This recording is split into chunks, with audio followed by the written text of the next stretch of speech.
আমাদের সঙ্গে আছেন সাংবাদিক ও অ্যাক্টিভিস্ট সাইদ আব্দুল্লাহ, সাথে আছেন বাংলাদেশ শ্রমিক কল্যাণ ফেডারেশনের সাধারণ সম্পাদক অ্যাডভোকেট আতিউর রহমান, তিনি বাংলাদেশ ইসলামী ছাত্র শিবিরের সাবেক কেন্দ্রীয় সভাপতিও, সাথে আছেন বিএনপির মিডিয়া সেলের আহ্বায়ক অধ্যাপক ডাক্তার মওদুদ হোসেন আলমগীর পাভেল।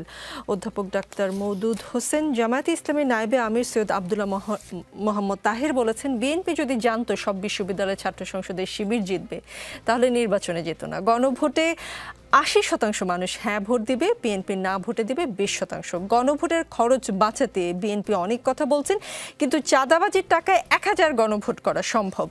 এনসিপির অবশ্য কেউ কেউ বলছেন যে যুবদলের এক নেতার চাঁদাবাজির টাকাতেই গণভোট করা সম্ভব। তো আপনাদের ফান্ড থেকে কিছু টাকা দিয়ে গণভোটটা করে ফেললেই হয়, জামাতের এনসিপি যখন বলছে। হ্যাঁ, বলতে তো কথা আমরা এরকমভাবে বলতেই পারি, কারণ রাজনীতিতে সবচেয়ে ভালো যে সুবাতাস এখন বলছে যে আমরা কথা বলতে পারছি। কথা বলার এই স্বাধীনতাকে আমরা কে কীভাবে ব্যবহার করব সেটি শুধুমাত্র যুক্তির জায়গায় থাকতে পারে, তবে এর সাথে সভ্যতা, শালীনতা সেটাকেও বোধহয় একই সাথে বিচার করতে হবে। কথা বলার জন্য বলতে গিয়ে যে কথাগুলো এসছে আর কি, আমি যদি সবগুলোকে খণ্ডিতভাবে নিতে চাই তাহলে একরকম করে উত্তর দেওয়া যাবে, আর যদি আমি সবগুলোকে একখানে করে যদি একটা কথাই বলি, সেটা হলো যে এই আপনি নির্বাচন নিয়ে যে বিশ্ববিদ্যালয়ের ছাত্র সংসদগুলোর কথা বলেছেন, সেখানে বিএনপি এই স্বচ্ছতায় বিশ্বাস করে যে সেখানে রাজনীতির অংশ হিসাবে সেটাকে মনে করে না, মনে করে ছাত্র রাজনীতি আলাদা জিনিস, জাতীয় রাজনীতির থেকে তার ভিন্নতা থাকা উচিত। এটা যদি আমরা একাকার করে ফেলি তাহলে বোধহয় ভুল বার্তা সমাজে পাঠিয়ে দেবো। সে জায়গায় বিএনপি বলবো না, আমি বলবো যে ছাত্রদল সেই জায়গাগুলোতে অংশ নিয়েছে। গণভোটেও ৮০% ভোট হ্যাঁ দিকে যাবে, যেটা জাতীয় নির্বাচনে প্রভাব ফেলবে বলে বিএনপি ভয় আসলে আগে গণভোট করতে চাচ্ছে না। এই কথা বলতেই হয়তো তারা বলার জন্য বলতে পারেন, কিন্তু সর্বশেষ যে নির্বাচনটি হয়েছে সেখানে কিন্তু তাদের ভোটের সংখ্যানুপাত কিন্তু 4% অতিক্রম করেনি। তো সেই জায়গায় বিএনপিকে নিয়ে লক্ষ্য করে যদি এই কথাগুলো বলি আমরা, তাহলে আমরা ইতিপূর্বে যে সমস্ত নির্বাচনগুলো হয়েছে সেখানে বিএনপির ভোটের যে সংখ্যানুপাত সেটার কথা দেশবাসী জানে এটা। আর তার চেয়ে বড় কথা হচ্ছে যে গণভোটে তারা কি আশা করছেন, গণভোট দিয়ে কি কোনো রাজনৈতিক মূল্যায়ন হবে, গণভোটকে কোনো দলীয় প্রতীকের গণভোট হচ্ছে, সেখানে এই কথা কেন আসছে যে গণভোটটাকে আমরা রাজনীতির সাথে মিলিয়ে ফেলছি। গণভোট হচ্ছে আমাদের সবারই আশা আকাঙ্ক্ষার একটা প্রতীক, যেটি আমরা জুলাই অভ্যুত্থানের মধ্য দিয়ে অর্জন করেছি, সেটিকে আমরা প্রতিষ্ঠিত করতে চাই, একটা আইনি ভিত্তি দিতে চাই। বিএনপি তো গণভোটের বিরোধী ছিল না, বিএনপির প্রশ্নটি ছিল যে সেটি আমরা করবো কোন পথ। একটা জিনিস সেখানে বোধহয় পরিষ্কার হওয়া দরকার, যখন আপনি কোনো একটা নির্বাচন করেন, সেই নির্বাচনের ক্ষেত্রে যখন দল থাকে তখন কিন্তু দলীয় প্রার্থীরা ভোটারদেরকে কিন্তু নির্বাচন কেন্দ্রে আনার একটা চেষ্টা করেন। যেখানে কোনো সুনির্দিষ্ট এরকম কোনো বিষয় থাকে না, তখন একজন মানুষ কেন খুব বেশি আগ্রহান্বিত হবেন যে তাকে যেতেই হবে এবং সেখানে একটা গণভোটে অংশ নিতে হবে, সে একটা প্রস্তুত রয়ে গেছে। আর দ্বিতীয়ত যে জিনিসটা আছে সেটা হলো যে যখন আপনি একটা জাতীয় নির্বাচনের সাথে যদি এটাকে করেন, সেখানে প্রার্থীরাই কিন্তু নিজের উদ্যোগে যেমন তাদেরকে মোবিলাইজ করেন এবং একজন ব্যক্তিও মনে করেন ভোটার হিসেবে যে তার কিন্তু সেখানে প্রার্থী নির্বাচন করার সুযোগ রয়েছে। আপনাকে একটা জিনিস বুঝতে হবে, আমরা কি গণভোট 51%তে জিততে চাই, নাকি আমরা গণভোটে অংশগ্রহণকারীদের 90%-এর অধিক সংখ্যায় আমরা জিততে চাই? যদি এটা গণ আকাঙ্ক্ষার প্রতিফলন হয়, সে জায়গায় আমি কিন্তু গণভোটে জেতাকে দেখব না, গণভোটে নিরঙ্কুশ জেতাটাকে দেখতে চাই। দেশের সকল মানুষ যদি সেই আশা আকাঙ্ক্ষার সাথে থাকে, জুলাই অভ্যুত্থানের সাথে, তার প্রতিফলনটা কিন্তু সংখ্যানুপাতে করতে হবে। শুধুমাত্র আমি 51%তে জিতে গেলাম, সেটা কিন্তু ইতিহাসের কাছে একটা প্রশ্ন রেখে দেবে। কারণ এই গণভোটের বিরুদ্ধে অবস্থান নেওয়ার গ্রুপও তো আছে, তারা তো রাজনীতি থেকে বিচ্ছিন্ন হয়ে যায়নি, নিশ্চিন্ন হয়নি। তাদের যদি সে অধিকারটা প্রয়োগ করার সুযোগ দিই, 1 নম্বর। আর 2 নম্বর হচ্ছে মানুষ যদি সেখানে খুব বেশি আকাঙ্ক্ষিত না হয় যে আমার ওখানে যেতেই হবে, তার তো কোনো ওই জায়গায় কোনো বাধ্যবাধকতা নেই, যেটা জাতীয় নির্বাচনের ক্ষেত্রে হয়। কথা বললেন সেই গ্রুপটা যদি 20% হয়, আপনি আওয়ামী লীগের কথা বলছেন, মিন করছেন, সেটা ধরে নিয়ে বলছি, তারা যদি না করে সেই 20%-এর আকাঙ্ক্ষার বাইরে গিয়ে আসলে যে জুলাই সনদ সকলের ঐক্যমতের কথা বলছেন, সেটাও কতটা গ্রহণযোগ্য না? সেই গ্রহণযোগ্যতার প্রশ্নটি হয়তো আমরা বিবেচনা করব যখন 80% আর 20%-এর কাছে যদি যায়, তাহলে সেই প্রশ্নটি কিন্তু সেই জায়গায় মীমাংসিত হয়ে যাবে। সুতরাং সেই অঙ্কটা তখন আসবে না যদি সংখ্যানুপাতটা খুব বেশি অগ্রহণযোগ্য বা খুব দৃষ্টিকটু একটা জায়গা থেকে পৌঁছে। অ্যাডভোকেট আতিকুর রহমান, 2026-2028 কার্যকালের জন্য বাংলাদেশ জামায়াতে ইসলামীর আমির নির্বাচিত হয়েছেন ডাক্তার শফিকুর রহমান। 9 অক্টোবর থেকে 25 অক্টোবর পর্যন্ত সারা দেশের রুকনদের মানে সদস্যদের কাছ থেকে গোপন ব্যালটের মাধ্যমে ভোট গ্রহণ করা হয়েছে। আপনাদের তরফ থেকে বলা হয়েছে সর্বোচ্চ সংখ্যক ভোট পেয়ে তিনি আমির নির্বাচিত হয়েছেন, টানা 3য়বারের মতো আমির হলেন তিনি। আমার প্রশ্ন 1, আর কি কোনো প্রার্থী ছিলেন, তাকে প্রতিদ্বন্দ্বিতা করেছেন কেউ, নাকি আসলে একক প্রার্থী ছিলেন, অনেকটা সিলেকশনের মতো হয়েছে? প্রার্থীতায় কি আসলে কোনো নারী প্রার্থী ছিল কিনা, সেটাও একটা প্রশ্ন। জি ধন্যবাদ আপনাকে, ধন্যবাদ আমাদের সহ আলোচক এবং যারা শুনছেন সবাইকে সালাম। জি আপনি বলেছেন যে আমাদের দলীয় আমির আজকে নির্বাচিত হয়েছেন তৃতীয়বারের মতো। আমাদের জামাত ইসলামী যে নির্বাচন পদ্ধতি তার গঠনতন্ত্রে বলা আছে, আমাদের যারা মজলিস শুরা সদস্য থাকেন জামাতের কেন্দ্রীয়, ওনারা প্রতি বছর আমির নির্বাচনের শুরুতে একটা প্যানেল করে দেন, 3 সদস্য বিশিষ্ট প্যানেল। মজলিস শুরা তার অবস্থান থেকে তারা গোপন ভোট দেন 3 জনকে। ওই 3 জনে যারা সর্বোচ্চ ভোট পান ধারাবাহিকভাবে তারাই প্যানেলে নাম আসেন। এবারে আমাদের 3 জন প্যানেলে ছিলেন। ডাক্তার শফিকুর রহমান ছিলেন প্যানেলে, অধ্যাপক মুজিবুর রহমান ছিলেন প্যানেলে, মিয়া গোলাম পরওয়াজ ছিলেন প্যানেলে। এই প্যানেল গিয়েছে রোকনদের কাছে এবং সুযোগ ছিল এর বাহিরেও অন্য কাউকে ভোট দেওয়ার সুযোগ ছিল। তো যেহেতু জামাতের প্রায় লক্ষাধিকের উপরে রোকনরা এখানে নারী পুরুষ ভোট দিয়েছেন এবং সেই ভোটে ডাক্তার শফিকুর রহমান আমি নির্বাচিত হয়েছেন। 3 সদস্যের প্যানেল ছিল, সেই প্যানেল থেকে রোকনরা ভোট দিয়েছে না, বাইরে হয়তো কেউ ভোট পেতে পারেন, সেটা নির্বাচন কমিশন ভালো বলতে পারেন।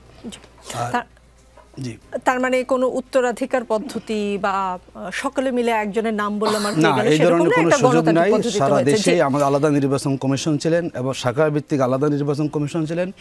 শাখা ভিত্তিক রোকন সম্মেলন হয়েছে এবং সেখানে ওই সম্মেলনে নির্বাচনের প্রসিডিউর ঘোষণা করা হয়েছে, ব্যালট দেওয়া হয়েছে, ব্যালট গোপন ব্যালট কেন্দ্রে এসেছে, কেন্দ্রীয় নির্বাচন কমিশন যোগ করেই তারা সেখানে সামষ্টিক ফলাফল ঘোষণা করেছে। জি, শরীফ ওসমান হাদী, বিএনপি বলছে নির্বাচনের আগে একটি দল ইসলামকে ব্যবহার করে জাতির মধ্যে বিভক্তি সৃষ্টি করতে চাইছে। জামায়াত বলছে জুলাই সনদ বাস্তবায়ন নিয়ে বিএনপি যে রাজনৈতিক অনিশ্চয়তা তৈরি করছে সেটা নির্বাচন প্রক্রিয়াকে বাধাগ্রস্ত করছে। এনসিপি বলছে বিএনপি সংস্কার ভেস্তে দিচ্ছে, জামায়াত নির্বাচন পেছানোর চেষ্টা করছে। আসলে কে কি করছে, কি মনে হচ্ছে হাদী? ধন্যবাদ। মানে খুবই টু দি পয়েন্টে বললে, একটা তো হচ্ছে যে এখন আমার মনে হয় যে দেশে আলোচনা কিসের, যে গণভোট হচ্ছে কিন্তু এর নির্বাচনের দিনে হবে নাকি তার আগের দিনে হবে, দুটোর পক্ষে বিপক্ষে যুক্তি আছে। ভালো হতো, এটা আমাদের বোঝাপড়া, ভালো হতো যদি আমরা একটা পলিটিক্যাল কনসেনসাসের মধ্য দিয়ে আমরা নভেম্বরের শেষের দিকে অথবা ডিসেম্বরের শুরুতেও যদি আমরা গণভোটটা আগে করতে পারতাম। এই জন্য ভালো হতো, আমি আপনাকে বলছি, ধরেন যদি পলিটিক্যাল পার্টিগুলোর মধ্যে সমঝোতা হতো তাহলে টার্ন আউট নিয়ে ঝগড়া থাকতো না। যেমন এখন ক্রাইসিস আছে, যদি বিএনপি এর বিরুদ্ধে অবস্থান নেয় তাহলে কি সেটা টার্ন আউট ভালো হবে কিনা, কিন্তু সবাই মিলে করতে পারলে হতো কি, ধরেন আপনি যখন জাতীয় নির্বাচন করবেন, জাতীয় নির্বাচনের দিন এমনিতেই ক্যান্ডিডেটরা তাদের ভোটার নিয়ে যাবে, কিন্তু এই যে ঐতিহাসিক একটা গণ অভ্যুত্থান হলো, বাংলাদেশের কোনো পলিটিক্যাল পার্টি কি বলতে পারবে এই যে নির্বাচনের হাওয়া প্রবাহিত করবার জন্য? আজকে আমাদের চিফ অ্যাডভাইজার ওনার ফেসবুক পেজ থেকে নির্বাচনের প্রথম ভিডিও গেছে যে নির্বাচনটা আমাদের বানাতে হবে, হ্যাঁ যেটা গিয়েছে, টিজার গিয়েছে। তো এখন আমাদের কথা হলো এই যে প্রায় 1400 শহীদ, এরপরে অগণিত আহত যারা একদম সিরিয়াসলি ড্যামেজড হয়েছে, তাদের কি কাছে কোনো সদুত্তর পলিটিক্যাল পার্টিগুলোর আছে যে বাবা আপনাদের ফলেই আমরা তো দেশে দাঁড়াতেও পারতাম না, একটা ভালো নির্বাচনও যদি হতো একদম গণতান্ত্রিক প্রক্রিয়া হাসিনাকে বিদায় দিয়ে, তাও লাগতো 2029। তো আমরা এখন কি করলাম, আমরা একটা নতুন নির্বাচন করতে পারছি, রাষ্ট্র মেরামত বা নতুন রাষ্ট্র নির্মাণের সুযোগ পাচ্ছি শহীদদের কারণে, তো প্রধানত। তো এই শহীদ পরিবারের একটার কাছে কি উত্তর আছে আমাদের পলিটিক্যাল পার্টিগুলোর যে এখন পর্যন্ত আমরা একটা রায় আনতে পেরেছি? আপনি এতগুলো হত্যা, এতগুলো মামলা হবে, এতগুলোর বিচার হবে, আমি বলছি না সব মামলার বিচার একসাথে করতে পারবো, এর মানে হলো আপনি যদি কিছু বিচার এবং সেটা হয়ে যেত, অথবা সেটা আপনি এখনই নভেম্বরে 2-1টা রায় হওয়ার সম্ভাবনা আছে, কিন্তু যদি আপনি গণভোটটা করতে পারতেন তাহলে হতো কি, এই যে গ্রুপটা শহীদ পরিবারের বাবা মা যাদের সাথে আমাদের প্রচুর কথা হয়, তারা অ্যাটলিস্ট বুঝতে পারতো যে এই গণভোটটা হচ্ছে তাদের ত্যাগের বিনিময়ে, মানে একটা সিগনিফিক্যান্স তৈরি হতো জুলাই কেন্দ্রিক। যদিও এই যে সামনে নির্বাচনটা হবে এটা জুলাইয়ের সিগনিফিক্যান্স, এটা জুলাইয়ের কারণেই হচ্ছে একটা জাতীয় নির্বাচন, নইলে হতে পারতো না, কিন্তু তারা অনার্ড ফিল করতো যে তাদের কারণে, তাদের আত্মত্যাগের কারণে একটা হচ্ছে, এবং যেটাকে বলছে আইনি বৈধতা দেয়া, মানে তারা অন্তত খুশি হতো। এখন আমাদের বিতর্কটা আসলে এখানে না, আমাদের আলাপটা যে এটা নভেম্বরে হলেও হতে পারে, জাতীয় নির্বাচনের সাথে হলেও হতে পারে, কিন্তু আমাদের একটা ভালো টার্ন আউট লাগবে, এটা হলো আমাদের জায়গা। আমি মনে করি বিএনপি, জামাত ইসলামী, এনসিপি এই যে গণভোট আগে হবে না পরে না হবে, এই যে আলাপটা, এটা তারা এখন এমন পয়েন্টে কেউ যায় নাই যেটা একটা সমঝোতা হওয়া সম্ভব না, এটা সুযোগ আছে। কিন্তু যেটা আমাদের প্রশ্ন সেটা হলো আপনি গণভোটটা নভেম্বরে করেন অথবা আপনি গণভোটটা নির্বাচনের দিনে করেন, গণভোটটা কিসের উপরে হচ্ছে, মানে নোট অফ ডিসেন্ট সহ নাকি নোট অফ ডিসেন্ট ছাড়া? বিএনপি ইতোমধ্যে রিয়াক্ট করেছে যে নোট অফ ডিসেন্ট গুলো থাকবে না। তো আমি বরং প্রশ্ন করতে চাই, পৃথিবীতে যতগুলো এরকম সিগনিফিকেন্ট ইস্যুতে মানে এইটা আমি কিন্তু শুধু বিএনপির নোট অফ ডিসেন্ট বলছি না, জামাতের নোট অফ ডিসেন্ট আছে, এনসিপিরও আছে। তো একদম মৌলিক সংস্কার যখন হয়, ফান্ডামেন্টাল কোন ইস্যুতে নোট অফ ডিসেন্ট সহ পৃথিবীতে কোথাও গণভোট হয়েছে এর নজির আছে কিনা, এরকম কোনো চার্টার স্বাক্ষরিত হয়েছে, মানে আমি এই চার্টারের এটা মানি আবার এটা মানি না, এইরকম সহ কোনো চার্টার সাইন হয়েছে কিনা, এটা আমি আপনার কাছ থেকেও বা আমাদের প্যানেলিস্টদের কাছ থেকেও জানবার আগ্রহ প্রকাশ করি। সায়েদ আব্দুল্লাহ, গণভোটের সময় নিয়ে বিএনপি ও জামাত যখন পরস্পর বিরোধী অবস্থানে, তখন তাদের সমঝোতার খবর শুনতে পাওয়ার কথা বললেন জাতীয় নাগরিক পার্টির মুখ্য সমন্বয়ক নাসিরউদ্দিন পাটোয়ারি। তিনি বলছেন যে বিএনপি নোট অফ ডিসেন্টের জায়গা থেকে সরে আসবে আর জামাত হয়তো নির্বাচনের আগে গণভোটের দাবি থেকে সরে আসবে। এ ধরনের একটি ইনার টেবিলে বোঝাপড়ার খবর আমরা শুনতে পাচ্ছি। গণমাধ্যমে খবর প্রকাশিত হয়েছে যে সরকার চেষ্টা করছে বিএনপি যেন উচ্চকক্ষে পিআর মেনে নেয় আর জামায়াত যেন একই দিনে গণভোট ও জাতীয় নির্বাচন মেনে নেয়, সেদিকেই কি যাচ্ছে? সবার আগে আমি বলি যে নাসিরউদ্দিন পাটোয়ারি ব্যক্তিগতভাবে কে কি কমেন্ট করলো আমার মনে হয় যে তার ব্যাখ্যা সে নিজেই দিতে পারবে, কারণ মাঝে মাঝে উনি এমন অনেক কথা বলেন, নিজেই কি বলেন নিজেই আসলে হদিস থাকে না। ওনার কথাবার্তা অনেকে যদি সিরিয়াসলি বিশ্বাস করেন তাইলে তো এমন হইতেই পারে যে বিএনপি 30 থেকে 40টা আসন পাবে আর এনসিপি তারা অলরেডি মেজরিটি আসন পেয়ে তারাই ক্ষমতা নিয়ে নিচ্ছে আর কি। তো তার কথার মন্তব্য আমি এর চেয়ে বেশি আর বিশ্লেষণ করতে গেলাম না। তো তার মন্তব্য তার জায়গাতেই থাক, যে পার্টিকুলার পয়েন্টে শুরু করেছিলেন গণভোটের যে হিসাব এবং মূল আক্ষেপের জায়গাটা আসলে মানুষের ভেতরে কোথায়। মূল আক্ষেপের জায়গাটা হইল যে দেশে একটা ডেমোক্রেটিক ট্রানজিশনের যে প্রসেসটা, সেই প্রসেসটা যাতে কণ্টাকীর্ণ না হয়ে পড়ে। এখন আমরা যদি এই জায়গায় একটু চিন্তা ভাবনা করি, দেখেন গণভোটের যে ইস্যুটা আসছে, একটু আগে হাদি ভাই বললেন এবং উনি অন্য প্যানেলিস্টদের কাছেও যেহেতু জানার আগ্রহ প্রকাশ করলেন, 84টা এজেন্ডার পর আমাদের এই জুলাই সনদ হচ্ছে, রাইট? প্রত্যেকের আর্গুমেন্টকে দেখবেন জাস্টিফাই করে এটা জনগণের চাওয়া। জনগণ গিয়ে বসে থেকে আলেরিয়া সাহেবদের বলে এসেছিলেন যে এই 84টা পয়েন্টই হইল এই জাতির একমাত্র আকাঙ্ক্ষার ব্যাপার। আরেকটা পয়েন্ট আমি বলি, এই জায়গাতে 84টা পয়েন্টে যখন গণভোটটা হবে দেখবেন এমন অনেক মানুষ থাকতে পারে না যে 30টা পয়েন্টে একমত বাদবাকি পয়েন্টে একমত না, এমন হইতে পারে একজন 60টা পয়েন্টে একমত বাদবাকি পয়েন্টে একমত না। দেশের যদি এই মুহূর্তে ভোটার থাকে 12 কোটি সামথিং, এই 12 কোটি মানুষের 12 কোটি ক্যাটাগরির মতামত থাকতে পারে। সো এই ব্যাপারটাকে আসলে অধিকাংশ জায়গাতেই গণভোটের যে এজেন্ডাগুলো হয় সেটা খুবই ফিক্সড, যে ইউকে এই ব্রেক্সিটের যে ব্যাপারটা এটাকে সমর্থন করছে নাকি বের হয়ে যাচ্ছে, দেখবেন যে একেবারে সুস্পষ্ট এজেন্ডা ভিত্তিক। কিন্তু এই জায়গাতে এমন অনেকগুলো পয়েন্ট আছে যে পয়েন্টগুলোতে মূলত প্রফেসর ডক্টর মোহাম্মদ ইউনূসী তার ইনিশিয়াল স্ট্যান্ডে যেটা উনি পাবলিকলি বলেছেন সেটার সাথে ওনার লাস্ট স্ট্যান্ডের ঐক্যমত্য কমিশনের কোনো মিল নাই। আমি উদাহরণ দিয়ে বুঝিয়ে দিচ্ছি। Professor doctor Mohammad Yunus publicly বলেছিলেন না যে ব্যাপারগুলোতে ঐক্যমত্য হবে ওই বিষয়গুলো নিয়েই সনদ দিয়ে যাবে। তার মানে পরবর্তীতে এসে যে ব্যাপারগুলোতে ঐক্যমত হচ্ছিল না তারপরেও এজেন্ডা যারা ঠিক করেছেন সিভিল সোসাইটির লোকজন সেগুলোকেও ইনক্লুড করা হচ্ছিল। এবং ওই জায়গাতেই তখন সলিউশন হিসেবে এসেছিল দেশের সার্বভৌম অধিকারটা আসলে কার এটা বুঝতে হবে, জুরিসপ্রুডেন্সিয়াল কোশ্চেন, সেটা হলো জনগণের, রাইট? বলা হচ্ছিল যে নোট অফ ডিসেন্ট যাদের যাদের থাকবে, ইউনূস সাহেব ওই পলিসি কিন্তু বহু আগেই বলে দিয়েছিল যে আমার এজেন্ডাগুলোতে কে মানবে আর কে মানবে না আমি সুস্পষ্টভাবে ওয়েবসাইটে দিয়ে দিব, একটু মনে করে দেখেন, রিভিজিট করলে এই বক্তব্যগুলো সবাই শুনতে পারবে।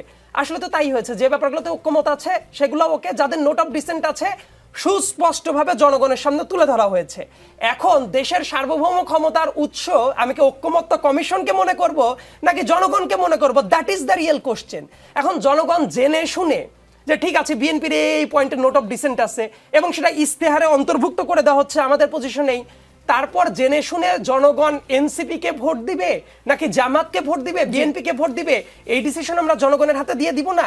নাকি ঐক্যমত্য কমিশনের কেউ যদি বলে ওঠে যে আমিই রাষ্ট্র, ওই 14 লুইয়ের মতো, তাহলে কি আমরা ওইটাতেই আবদ্ধ হয়ে যাব কিনা?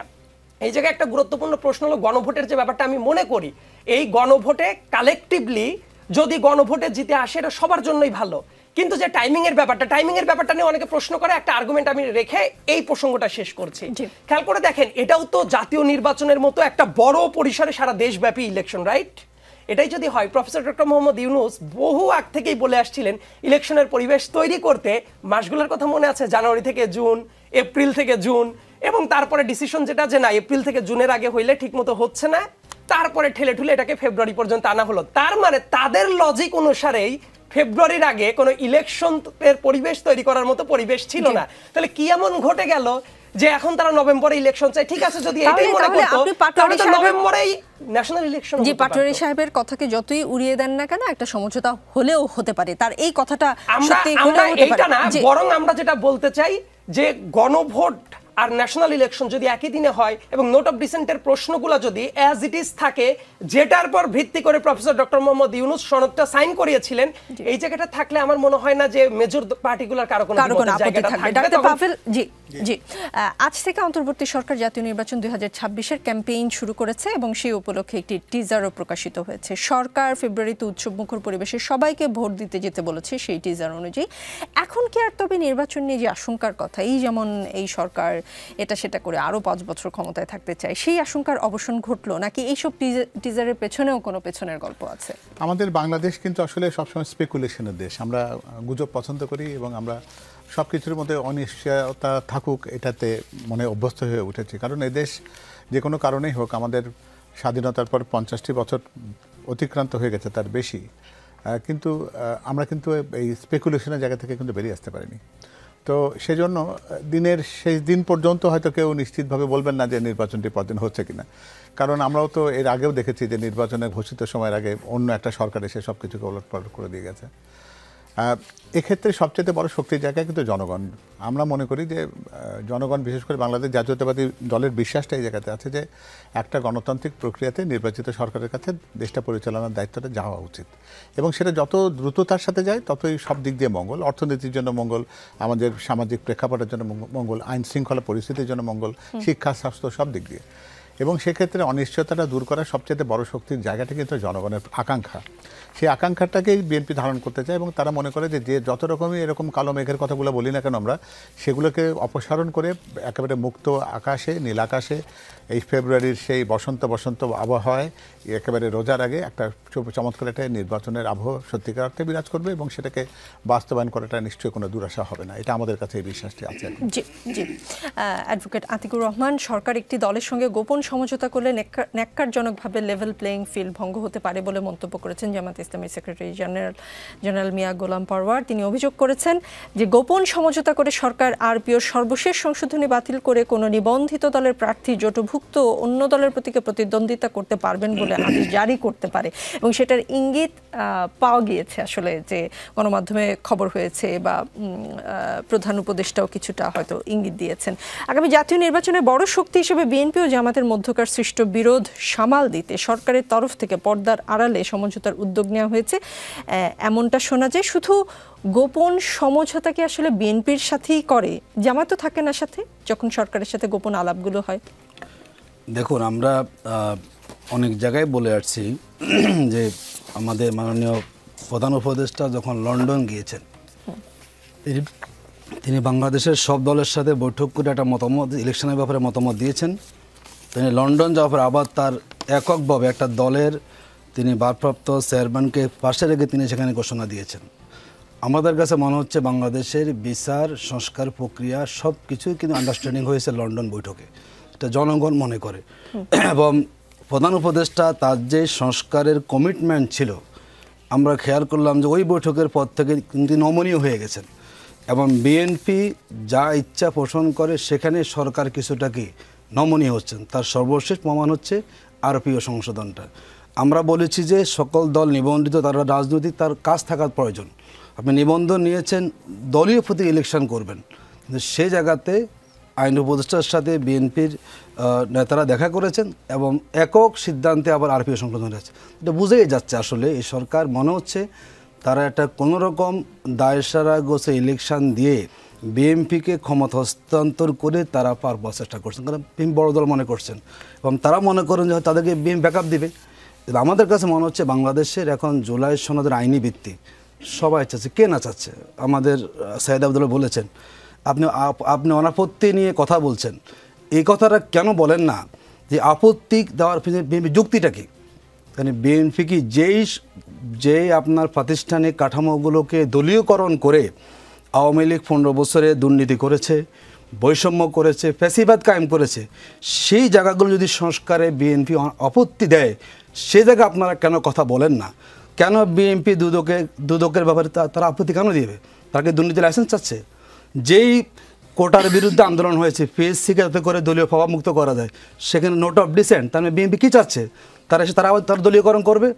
বিচারপতি নিয়োগ নিয়ে অনেক সমস্যা আছে, তারা সেখানে আপত্তি দিয়েছে। মানে যেই জায়গাগুলোতে মৌলিক সংস্কার করা প্রয়োজন সেই জায়গাতে বিএনপির সংস্কার চাচ্ছে না, তারা নোট অফ ডিসেন্ট দিয়েছেন। এই জায়গায় আপনি কথা বলুন এবং বিএনপিকে ম্যানেজ করুন যে আপনি কেন রাষ্ট্রের সংস্কারের চেয়ে আপনি আপনার দলকে কেন প্রাধান্য দিচ্ছেন। আপনি এটা চাচ্ছেন দেশে আবার বিচারপতি নিয়োগে অনিয়ম হোক, দেশে আবার আরেকজন শেখ হাসিনা তৈরি হোক, যে দলীয় প্রধান যিনি হবেন তিনি প্রাইম মিনিস্টার হবেন, তার তোষামোদী হোক।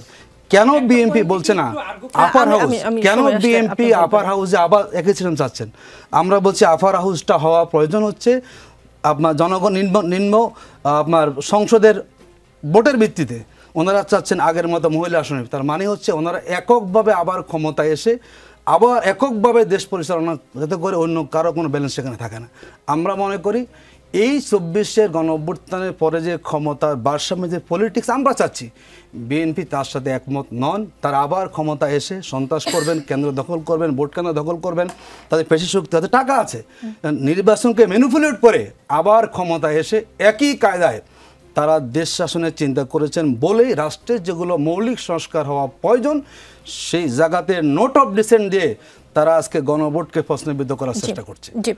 আমরা মনে করি গণভোটটা দেশের মানুষের একটা অভিপ্রায় আছে এবং এই সরকারের দায়বদ্ধতা আছে, শুধুমাত্র বললে হবে না। দেশের মানুষের যে কি অভিপ্রায় সেটা আসলে অ্যাডভোকেট আতিকুর রহমান রাজনীতিবিদরা বোঝে কিনা সেটা নিয়েও যথেষ্ট সন্দেহ আছে। শরীফ ওসমান হাদী, গতকাল রাতে রাষ্ট্রীয় অতিথি ভবন যমুনায় প্রধান উপদেষ্টা অধ্যাপক মোহাম্মদ ইউনূস কয়েকজন উপদেষ্টার সঙ্গে অনানুষ্ঠানিক একটা বৈঠকে বসেন এবং সেই বৈঠকের বিভিন্ন সূত্র থেকে যেটা জানা যায় যে জুলাই জাতীয় সনদ বা সংস্কার প্রস্তাব বাস্তবায়নের বিষয়ে দ্রুত সিদ্ধান্ত নেবে সরকার, আর যে সিদ্ধান্ত নেওয়া হবে এবার সে বিষয়ে সরকার অনড় থাকবে এবং আরপিওরও সম্ভবত খসড়ায় আবার একটা পরিবর্তন আসতে পারে বলে সিদ্ধান্ত হয়েছে।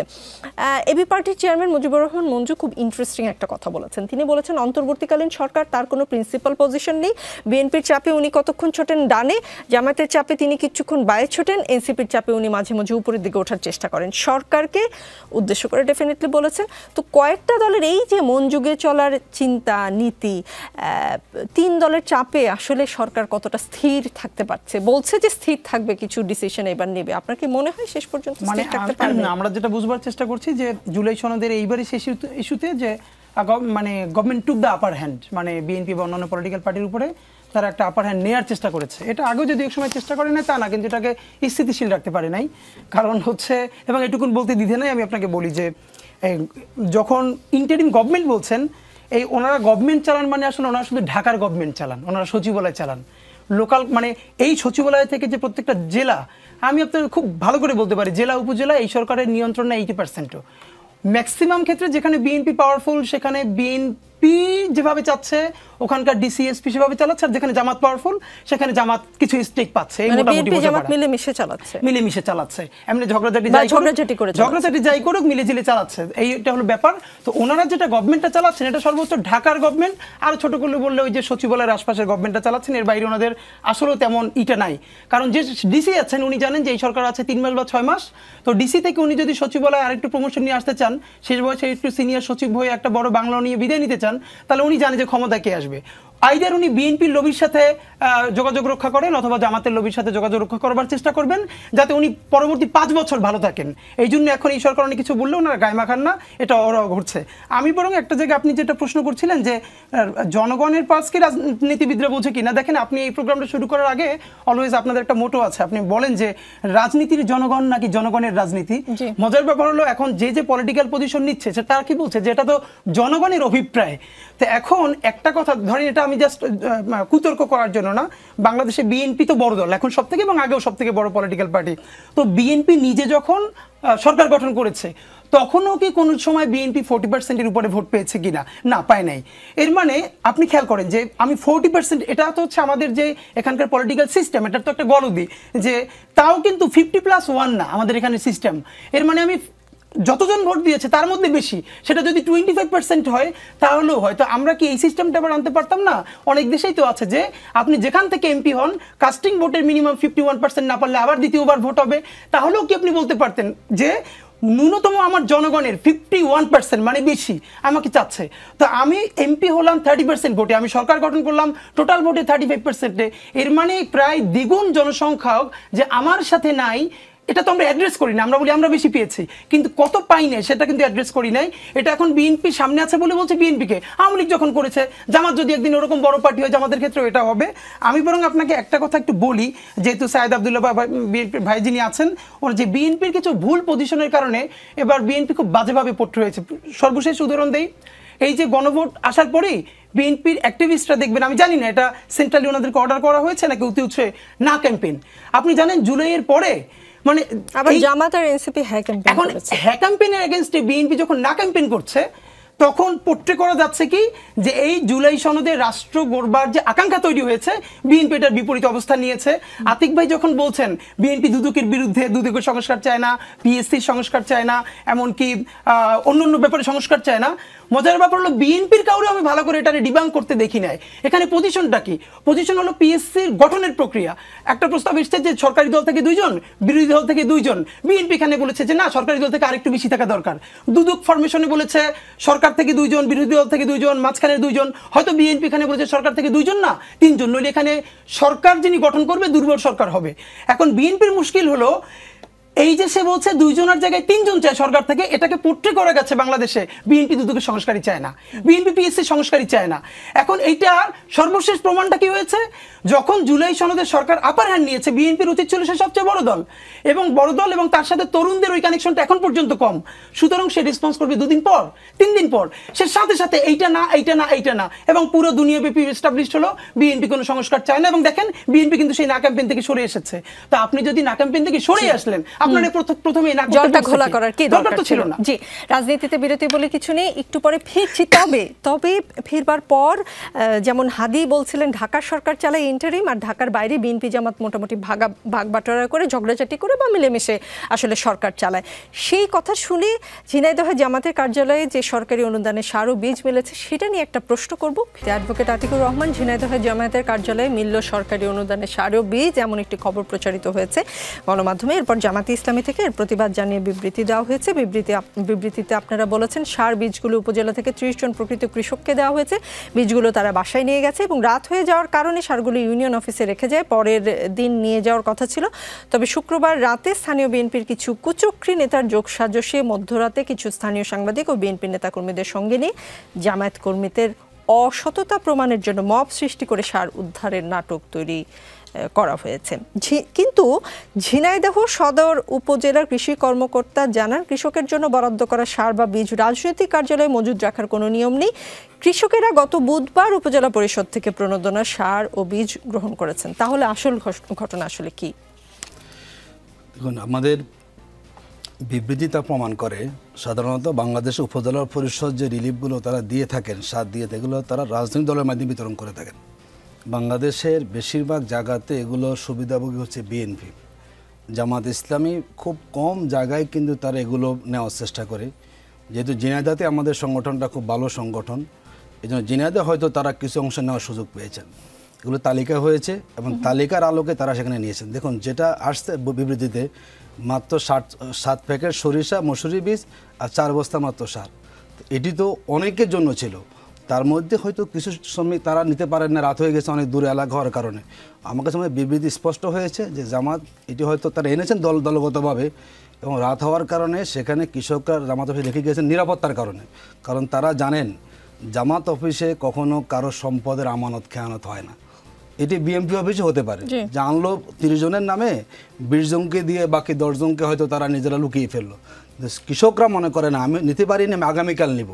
এবং জামাতের অফিসে কখনো এই ধরনের বরাদ্দের জিনিস কখনো জামাত আমানতের খেয়ানত বলেই। তার মানে দেখেন, আপনার কথাও যেটা বুঝলাম যে জেলা প্রশাসন, কৃষি বিভাগ, তৃণমূল পর্যায়ে কৃষকদের মধ্যে সরকারি প্রণোদনা সার ও বীজ বিতরণের জন্য স্থানীয়ভাবে বিএনপি ও জামায়াতের কাছ থেকে তালিকা নিয়েছিল এবং সেই তালিকা অনুযায়ী আসলে বরাদ্দ যাচ্ছিল। মানে হাদি যেরকমটা বলেছেন,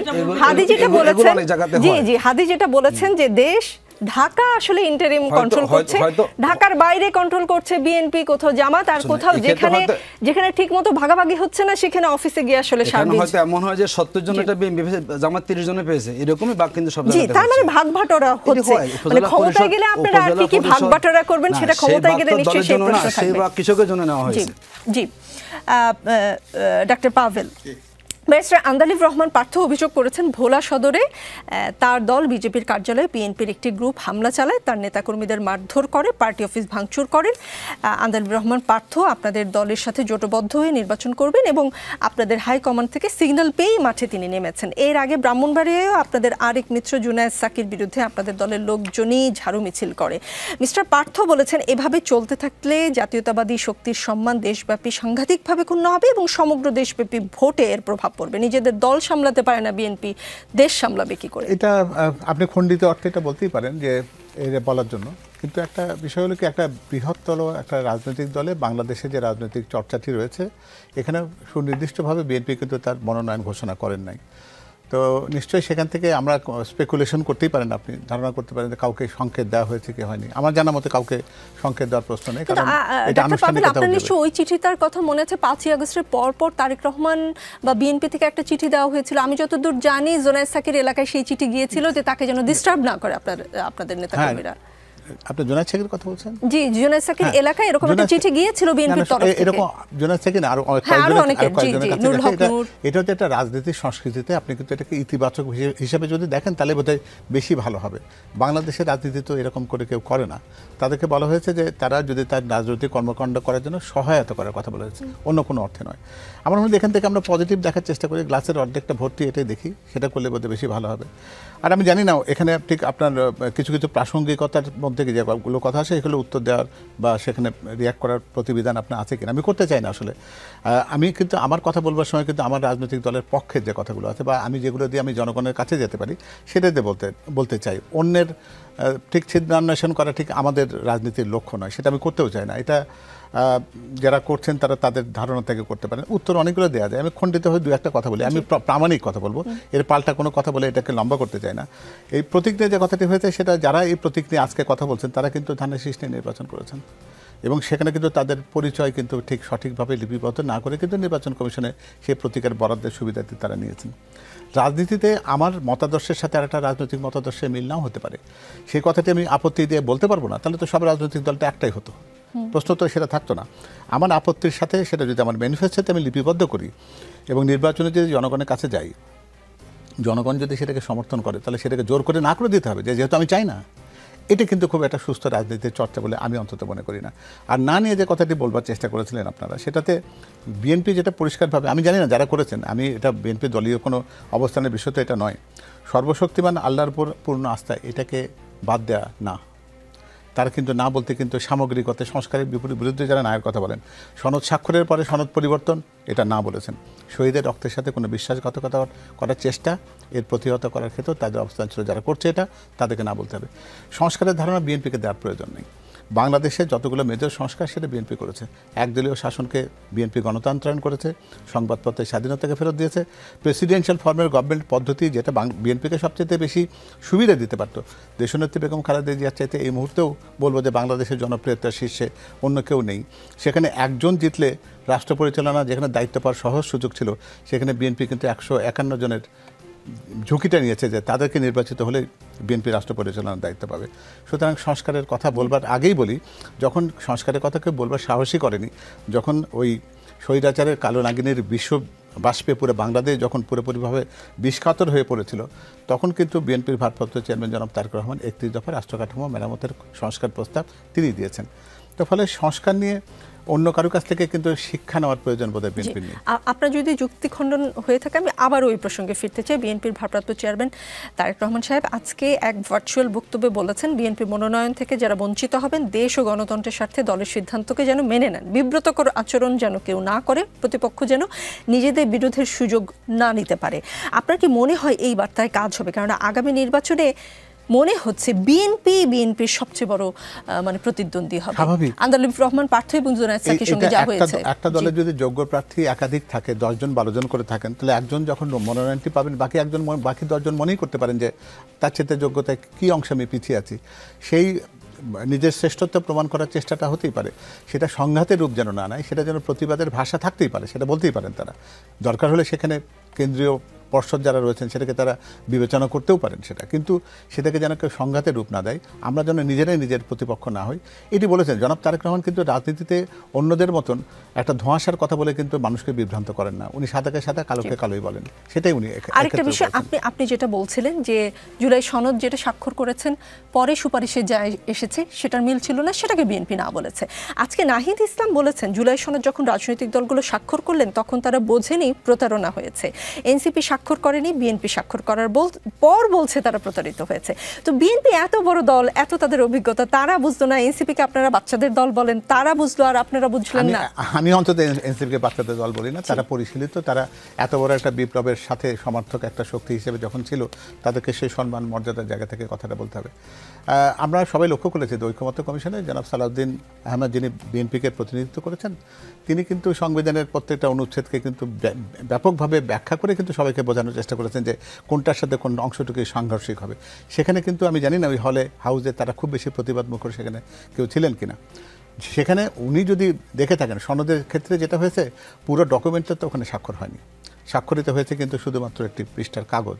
সেখানে সে স্বাক্ষর করার ক্ষেত্রে পরিবর্তনের কাগজটি কোথায় ছিল সেটা কিন্তু এখনও আমরা জানি না, শুনছি যে এরকম পরিবর্তনের জায়গাগুলো হয়েছে।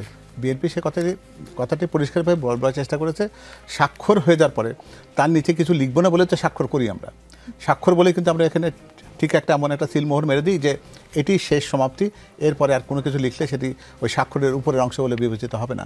সেরকম কোনো চেষ্টা যদি হয়ে থাকে তাহলে সেটা তো সে কারণে প্রতারিত হওয়ার ভয়ে এনসিপি স্বাক্ষরই করেনি। এই ক্ষেত্রে কিন্তু এনসিপি আপনাদের চেয়ে স্মার্ট মুভমেন্ট দেখিয়েছে।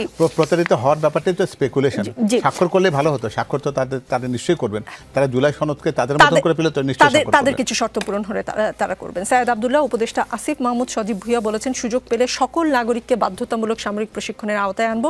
প্রায় 9000 তরুণ তরুণীকে আত্মরক্ষার নানা কলাকৌশল এবং অস্ত্র বিষয়ে মৌলিক প্রশিক্ষণ দেওয়ার এক কর্মসূচি হাতে নিয়েছে অন্তর্বর্তী সরকার। এই কর্মসূচি কেন এই মুহূর্তে প্রয়োজন বলে আপনি মনে করেন? ধন্যবাদ। যে প্রশ্ন করেছেন সেটার উত্তর দেওয়ার পরে আমার কয়েকটা প্রশ্ন একটু সাবস্টেন্সিয়েট বোধহয় করাটা জরুরি। আসিফ মাহমুদ সজীব ভাইয়া যে কথাটা বলেছেন, আসলে এই ধরনের কনসেপ্ট কিন্তু একেবারেই যে নতুন ব্যাপারটা এটা না, পৃথিবীর বহু দেশেই আছে। বেসিক্যালি যেসব দেশ দেখা যায় প্রতিরক্ষার দিক থেকে একটু দুর্বল, এই ধরনের দেশ যেটা চেষ্টা করে তারা প্রত্যেকে বেসিক কিছু ট্রেনিং এর ভেতর দিয়ে নিয়ে যায়। আমি মনে করি যে সবাইকে যদি বেসিক কিছু ট্রেনিংটা দেয়া যায় সেটা লং টার্মে ক্ষতির কোনো কারণ নাই, কিন্তু অন্তর্বর্তীকালীন সরকারের এই জায়গা থেকে এখনই সবকিছু করে ফেলতে হবে, এইটা আসলে এই মুহূর্তে কতটা জরুরি আই এম নট শিওর। তার কারণ হইল জুলাই ফাউন্ডেশন নামের একটা ফাউন্ডেশন গঠন করা হয়েছিল এই সরকারের আওতায়, প্রফেসর ডক্টর মোহাম্মদ ইউনুস সেটার লিডিং পজিশনে আছেন। 2 দিন আগের খবর, সেই জায়গাতে কোনো ফান্ড নাই। এবং জুলাই শহীদ ফাউন্ডেশন গঠন করা হয়েছিল, অনেকে অনেক সংস্কারের কথা বলে, আমাদের যে সব শহীদ পরিবার আছে তারা অনেক সময় ঠিকমতো ফান্ড পান নাই, অনেকে যারা আহত হয়েছেন তারা ঠিকমতো চিকিৎসা পান নাই। আমি অন রেকর্ড বলে যাচ্ছি, বিদেশে যাদের যাওয়ার কথা ছিল নানা ধরনের জটিলতায় আটকে 3-4 মাস পরে গিয়েছে জন্য চোখের দৃষ্টিশক্তি যতটা ফিরে পাওয়ার কথা ছিল ততটা পান নাই। সো এই যে এই বেসিক যে কাজগুলো, এই কাজগুলো কিন্তু অনেক জায়গাতে হয় নাই। সো আমার মনে হয় যে লং টার্মের প্ল্যান সেটা পরেও করা যাবে, তবে কিছু কিছু জায়গায় ট্রেনিং দেওয়ার দরকার হতে পারে, সেটা একটা লং টার্ম ভিশনে রাখা যায়। এইবার আমি কয়েকটা গুরুত্বপূর্ণ প্রশ্ন যে আলোচনাগুলো এসেছিল আমার কাছে মনে হলো কুইক একটু রিক্যাপ করাটা জরুরি। মৌলিক সংস্কারের কথা বলছিলেন আমাদের জামাত ইসলামের ভাই, জাস্ট ছোট্ট করে একটু আমি বলি যে সবকিছুকে মৌলিক সংস্কার কে কার পার্সপেক্টিভ থেকে দেখবে সেটা খুব গুরুত্বপূর্ণ ব্যাপার। লেটস সে চিফ জাস্টিসের, আমি একটা উদাহরণ বলি, চিফ জাস্টিসের ব্যাপারে বর্তমান যা অবস্থান যেটা আছে সে জায়গায় কি অবস্থান আছে, জ্যেষ্ঠতম যিনি বিচারপতি আছেন উনি হবেন চিফ জাস্টিস। বিএনপি এই জায়গায় নোট অফ ডিসেন্ট দিয়েছে, এর রেশনালটা একটু ব্যাখ্যা করে, তাইলে অনেকের কাছে ভুল মেসেজ যেতে পারে বিএনপি বোধহয় এমনি নোট অফ ডিসেন্ট দিয়েছে। চিন্তা করেন বিচারপতি মানিক সাহেবের মতো মানুষও তো ছিলেন, এমনও বিচারপতি অ্যাপিলেট ডিভিশনে ছিলেন যারা বলতেন তারা শপথবদ্ধ রাজনীতিবিদ। সো তারা জাস্ট বয়সের ভিত্তিতে তারা সিনিয়র, এই জন্য বাই ডিফল্ট তাদের বসে পড়ার একটা যদি সুযোগ থাকে, তাহলে সে যদি মারাত্মক অসঙ্গতি দেখায় কোনো কাজে, সে যদি প্রফেশনাল এথিক্স ভায়োলেট করে সবকিছু করে, তারপরে ওই বিচারপতি মানিক সাহেবের মতো কাউকে চিফ জাস্টিস হিসেবে নিয়োগ দিতে বাধ্য থাকবে, কতটা সুইসাইডাল ব্যাপার একটু চিন্তা করেন। বিএনপি কি প্রপোজাল দিয়েছে যে ঠিক আছে সিনিয়র মোস্ট দুইজনের ভেতর থেকে ওই জায়গায় সিলেকশনের একটা মেথডটা থাকবে। এইবার একটু ঠান্ডা মাথায় চিন্তা করেন তো, এই ধরনের প্রসেস যদি না থাকে তাহলে বিচারপতি মানিকের মতো কেউ একজন চিফ জাস্টিস হয়ে গেলে সেটাকে আদতে দেশের জন্য খুব ভালো কিছু হয়? তারপরে আমি আরেকটা ব্যাপার আসি, ওই যে বললেন যে সবকিছুতেই সাইন করা, সব জায়গাতেই বাগড়া দেওয়া, কেন এমনও তো কাহিনী ঘটেছে যে নিম্ন কক্ষে পিয়ান না হইলে সাইন করব না, ইলেকশন হইতে দেওয়া যাবে না, কোনো কিছু হইতে দেওয়া যাবে না, কিন্তু দেখা গেল যে সবচেয়ে হাস্যোজ্জ্বল দুইটা মুখে জুলাই সনদ সাইনও করে আসা হলো, এবং সাইন করে আসার পরে তারা কিন্তু আবার বলছে পিয়ান না হলে এটা হবে, আমরা সাইন উইথড্র করবো। একথা জামাত ইসলামের মানুষের প্রথম বলেছে, এটাও আপনারা অন রেকর্ড একটু চেক করতে পারেন।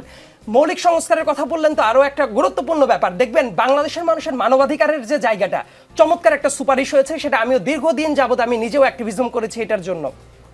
ইন্টারনেটের যে সুবিধাটা, এটা মৌলিক অধিকারের সাথে সংযুক্ত করা হয়েছে। রাইট টু প্রাইভেসি, এই ব্যাপারটাও দেখবেন বাংলাদেশের মৌলিক অধিকারের ভেতরে সংযুক্ত করা হয়েছে। আমাদের কনস্টিটিউশনের যে 3 নম্বর অধ্যায়টা আছে সেই জায়গায় সংযুক্ত করা হয়েছে। খেয়াল করে দেখেন, আপনি রাইট টু প্রাইভেসির আলাপে আপনি ঐক্যমত্য কমিশন একমত হইলেন, এবং তারপর আপনাদের নায়েবে আমির বলছে তাদের কাছে কণ্ঠ রেকর্ড আছে, কণ্ঠ রেকর্ডটা যে আছে, এবং উপদেষ্টারা মাঝে মাঝে তার সাথে বসে, এবং এই যে আলাপ আলোচনাটা করলেন আপনি ঐক্যমত্য কমিশনে, যেটা মৌলিক অধিকার হয়ে যাবে মানুষের, ওইটাতে অ্যাগ্রি করে এসে আপনি কণ্ঠ রেকর্ডের থ্রেড দিচ্ছেন, এই ব্যাপারটা কি সাংঘর্ষিক কিনা? আরো দুইটা ব্যাপার আমি বলি, বাংলাদেশের বর্তমান রাজনীতি যদি চিন্তা করে যে অ্যাজ পার কনস্টিটিউশন যেটা 15 অ্যামেন্ডমেন্ট যেটা ছিল, ওইটা কিন্তু অলরেডি আংশিকভাবে বেশ কিছু আর্টিকেল বাতিল করা হয়ে গেছে। কারণ আমি ওই যে মামলাটা ছিল, ওই মামলার আমিও কিন্তু ইন্টারভেনর ছিলাম, ডিসেম্বর মাসে যেটা রায় হয়, এটা আরো কিছু ফর্মালিটিস বাকি আছে, কিন্তু গণভোটের সিস্টেমটা আবার ব্যাক চলে এসেছে। অর্থাৎ ওই যে বললেন না যে বিএনপি ইচ্ছা করলে সবকিছু করে ফেলতে পারে কিনা, নো, পারে না। তার কারণ হলো মৌলিক কিছু বিষয় আছে, যে বিষয়গুলোতে বিএনপি যদি 2/3 মেজরিটিও পায়, ইয়েট ওই ব্যাপারগুলো সংশোধন করতে হইলে গণভোটেই দিতে হবে, অর্থাৎ মানুষের কাছে যাইতে হবে। উদাহরণটা দিচ্ছে ক্লিয়ার হওয়ার জন্য, লেটস সে বিএনপি ক্ষমতা এসে বললো তত্ত্বাবধায়ক সরকার ব্যবস্থা আমরা আর চাই না, বিএনপি 2/3 মেজরিটি দূরে থাক, 100% যদি বিএনপি পার্লামেন্টে থাকে, ইয়েট এই ব্যাপারটা গণভোটেই দিতে হবে। অর্থাৎ অনেকগুলো সংকট যেটা আমরা স্পেকুলেট করি, সেই ব্যাপারের কিন্তু বেশ কিছু জায়গায় সমাধান অলরেডি চলে এসেছে। আর ছোট্ট আরেকটা ব্যাপার, ইয়েস নো ভোটের ব্যাপারে হাদি ভাই যেটা বলছিলেন যে এই ব্যাপারে বিএনপির অ্যাক্টিভিস্টরা কেউ কেউ যে নার ক্যাম্পেইনটা কেন করলেন, তার কারণ হইল ভাই আপনি সাইন করানোর টাইমে নোট অফ ডিসেন্ট রেখে সাইন করিয়েছেন, 270 দিনের মতো অটো পাসের বিধান আপনি যুক্ত করলেন। এই বিধানটা হাদি ভাই একটা বাংলাদেশের জন্য আমিও যেমন ভালো চাই, আপনিও ভালো চান, একটা পর্যায়ে এমন না এমন সময় আসতে পারে যে টাইমে কেউ একজন মনে করতে পারে ঠিক আছে আমি এটা করে অটো পাসের বিধানটা রেখে দিব, ওইটা বাংলাদেশের জন্য ক্ষতির কারণ হইতে পারে না। এই সাপেক্ষ যদি তুলে নেওয়া যায়, বিএনপি কি বলছে যে আমরা জুলাই সনদ সাইন করব না, তারা তো সাইন করেছে এবং এটা সবার জন্যই জরুরি, কিন্তু ওই প্রক্রিয়াগুলো যুক্ত করে দিলে অনেক ক্ষেত্রে সুইসাইডাল হইতে পারে। এই জন্য ভিশনারি হওয়াটা দোষের কিছু না। আর ছোট্ট একটা কথা, ছোট কথা শেষ হচ্ছে না, গণপ্রতিনিধিত্ব আদেশের যে ব্যাপারটা আসলো, বাংলাদেশের রাজনীতিতে মুক্তিযুদ্ধের অনেক আগে থেকে 1954 সালের যদি যুক্তফ্রন্টের ইলেকশনের কথা খেয়াল করে দেখেন, দেখবেন নৌকা প্রতীক নিয়ে 4টা দল ইলেকশন করেছে। এতদিন পর্যন্ত এই ব্যাপারটা ছিল অপশনাল। লেটস সে কেউ যদি জোট করে তারা নিজস্ব প্রতীকেও ইলেকশন করতে পারে, আবার একটা কমন প্রতীকেও চলে যেতে পারে, ওইটাই চেঞ্জ করা হচ্ছিল। কিন্তু ব্যাপারটা যদি অপশনালি থাকে সেই জায়গায় তো কোনো প্রবলেম নেই, এটা অপশনাল চাওয়ার ব্যাপারটাতে ব্যাক করা হচ্ছে। শরীফ ওসমান হাদি, বৈষম্য বিরোধী ছাত্র আন্দোলনের সব কমিটির স্থগিতাদেশ প্রত্যাহার করে কার্যক্রম পুনরায় সচলের সিদ্ধান্ত দিয়ে এক প্রেস বিজ্ঞপ্তি দেওয়া হয়েছে। সভাপতি রিফাত রশিদের স্বাক্ষর আছে। এতে স্থগিতের আগে সারা দেশে বৈষম্য বিরোধী ছাত্র আন্দোলনের বিভিন্ন কমিটির বিরুদ্ধে যেসব অভিযোগ আসছিল সেগুলো এবার কমবে, বাড়বে, কিংবা একই রকম থাকবে, কি মনে হয়? না, এটা আসলে খুব বেশি কিছু হবে না। সহজ কথা হলো যে ঠিক যেই অ্যালিগেশনের কারণে তখন কমিটিগুলোকে সাসপেন্ড করা হলো, এমন কোনো নতুন মেকানিজম তো নাই যে সেই মেকানিজম দিয়ে আপনি এবার ওই অ্যালিগেশনগুলো আর বৈষম্য বিরোধী ছাত্র আন্দোলনের ব্যাপারে আসবে না। দ্বিতীয়ত হলো বৈষম্য বিরোধী ছাত্র আন্দোলনের সব থেকে যখন ক্রেজ ছিল ওইটাকে জাতিগতভাবে ব্যবহার করা যায় নাই। সেটা যদি অনেস্টি মেনটেন করে সব থেকে বড় প্রেশার গ্রুপ থেকে, তাহলে আজকে বিএনপি বলি, জামাত ইসলামী বলি, তারা আরও বেটার বিএনপি হইতে পারতো, আরও বেটার জামাত ইসলামী হইতে পারতো। কিন্তু সেটা না হয়ে যখন এলাকার মিষ্টির দোকানে গিয়ে আমার এলাকায় বলে যে আমার উপজেলায় কোনো আন্দোলনই হয় নাই, সেইখানে আন্দোলনের পরে গিয়ে একজনে বলতেছে যে মিষ্টির দোকান আমার গিয়ে ফোন করে বললো যে 10,000 টাকা মিষ্টি খাওয়ার জন্য চাইতেছে, কি সেইখানে আন্দোলন করছে। আমি বললাম ওরে বাইদের রেখা বলেন যে এই দোকানে সব মিষ্টি তোর খাইয়ে যাওয়া লাগবে, তুই টাকা পাবি না, মিষ্টি যেহেতু খাইতে চাইছো। তো এইটা হলো ব্যাপার। আমি যেটা মনে করি ওই ক্রেজটা আর ফিরবে না, কারণ বৈষম্য বিরোধী অনেক আন্দোলন তো এখন এনসিপি করছে, সেখান থেকে বাক্সার, সেখান থেকে ছাত্র শক্তি, এই বিভাজনের ফলে এখন ছাত্রদল ছাত্রদলে গেছে, ছাত্র শিবির ছাত্র শিবিরে গেছে, ওই প্ল্যাটফর্মটা এরকম ফাংশন করবে না। হয়তো নামে দামি থাকবে কিন্তু আমার মনে হয় অত ভালো ফাংশন করবে না। আমি বরং ছোট করে আপনার কাছে একটা জিনিস বলতে চাই যে আসিফ মাহমুদ সজীব ভুঁইয়ের যেটা আপনি বলছিলেন সামরিক প্রশিক্ষণ, দেখেন আমি সম্প্রতি যে চীনের আমন্ত্রণে তাদের অনেকগুলো ইউনিভার্সিটিতে গিয়েছিলাম, দেখার সুযোগ হয়েছে। এটা তো পৃথিবীর অনেক জায়গায় ইন্টারের পরে ভার্সিটিতে ভর্তি হওয়ার পরেই তাকে প্রথম 2 সপ্তাহ ট্রেনিং নিতে হয়। আমি বরং আপনার মাধ্যমে বলতে চাই, চীনে প্রত্যেকটা ইউনিভার্সিটির প্রতি সেমিস্টারে একজন স্টুডেন্টকে মিনিমাম 120 কিলোমিটার দৌড়াতে হয়। সেই দৌড়ালে সে পরের সেমিস্টারে যেতে পারে, তাকে অ্যাপ দেওয়া আছে মোবাইলে যে সে দৌড়ালো কিনা রেকর্ড আছে। তা আমরা যদি প্রতি সেমিস্টারে এই সময় ব্যাপার হলো এই সময় কিনা, আমার মনে হয় এই সময়টা হলো তার নিজের একটা পপুলার হবার জায়গা থেকে চেষ্টা করতে পারেন। কিন্তু আমি মনে করি আমাদের ন্যাশনাল পলিসিতে বিএনপি আসুক, জামাতে আসুক, ইসলাম আসুক ক্ষমতায়, অবশ্যই আমাদেরকে বাধ্যতামূলক ট্রেনিং করতে হবে, আমাদের গণপ্রতিরক্ষার ব্যবস্থা করতে হবে। জি, অ্যাডভোকেট আতিকুর রহমান, গণ অধিকার পরিষদের সভাপতি নুরুল হক নূর বলেছেন সরকার চাইলে জানুয়ারিতেই নির্বাচন আয়োজন করতে পারে। জুলাই সনদ ও বাস্তবায়নের বিষয়ে দলগুলো একমত হয়েছে, কিন্তু নিজেদের রাজনৈতিক ফায়দা লুটতে আসলে নির্বাচনের আগে গণভোটের কথা বলছে। রাজনৈতিক ফায়দা ও মানুষকে বিভ্রান্ত করার জন্য, নিজেদের ধান্দাবাজির জন্য গণভোটের দাবি জানানো হচ্ছে। পর্দার আড়ালে আলোচনা আমরা জানি, অনেকে বিরোধী দল হওয়ার জন্য দেন দরবার করছে, অনেকে 10টা না 15টা সিট তার বার্নিং করার জন্য গণভোটকে টুলস হিসেবে সামনে আনছে। আতিকুর রহমান সাহেব, আসলেই কি মানে গণভোটের দাবিটা কোনো দর কষাকষির অংশ? আপনারা শেষ পর্যন্ত আসলে ওই যে আন্ডার দ্য টেবিল মিলেই যাবেন? দেখুন, রাজনীতিবিদরা অনেক কথাই বলেন। আমাদের নুরুল হক নূর ভাই তিনি এই পর্যন্ত অনেক কথা বলেছেন। তিনি আমার সাথে একটা শোতে বলেছেন 2 দিন আগে রাতের বেলায় 71 টিভির শোতে যে গণভোটটা আগে হওয়া জরুরি। পরের দিন থেকে বলেছেন যে না, গণভোট একই দিনে হতে হবে। তো একই ব্যক্তি যখন তার বিভিন্ন সময় বিভিন্ন কথা বলেন, তখন তার কথাগুলো খুব বেশি গুরুত্ব দিয়ে আমাদের দেখার কোনো প্রয়োজন নেই। তিনিও একটা স্বার্থ করতেছেন। তিনি চেষ্টা করছেন যে কোন দিকে যাবেন, তার এমপি হওয়া লাগবে কি জামাতের দিকে না বিএনপির দিকে।